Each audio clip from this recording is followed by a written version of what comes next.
Good evening, and thank you so much for joining us here at 5 o'clock. I'm Brian Dorman. And I'm Catherine Herr.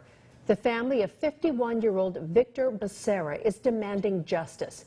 He was shot and killed more than 2 weeks ago in an apartment in Fresno. CBS 47's Brett Rodriguez joins us now live in studio after speaking to his family today. Brett? Brian, Becerra's family told me he was holding his 11-month-old granddaughter in his arms when he was shot in the head through a wall. In their apartment, I spoke with Becerra's youngest daughter, who was sitting directly across from him when he was shot.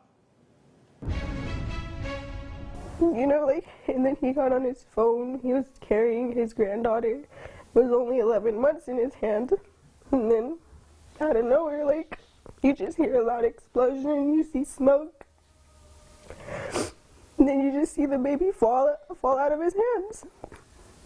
And then you just have to see, the blood gushing out and then him not responding to you and him just slowly fade away. The daughter of deadly shooting victim, 51-year-old Victor Becerra, reliving an unspeakable tragedy. Naomi Ramirez says there aren't words to describe the pain her and her family go through. Loving words that will never be spoken again.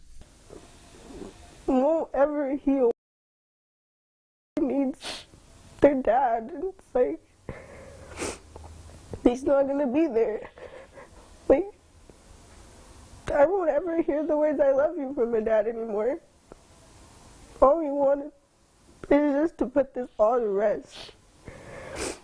Police say the man responsible for killing Becerra is 42-year-old Kevin King. Since the shooting, King has been on the run. Police say he has an extensive criminal history and that he never should have had a gun. Mr. King was arrested for an armed robbery. He committed that particular felony while in possession of a firearm. In that particular investigation, he suffered a conviction and spent 4 years in prison.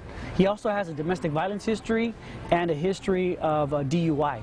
Becerra and his family lived next to King for years and are pleading for King to turn himself in. There's nothing more we want. Just justice for our dad. The least he can do is own up to it.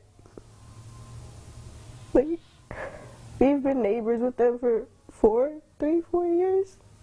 There's never been an issue. The least he could have done was own up to it, instead of leaving and running off. Police say after the shooting, they also found an assault rifle in King's apartment. King is wanted for multiple charges. If you have any information, you are asked to contact police. Live in the studio, Brett Rodriguez, CBS 47 Eyewitness News.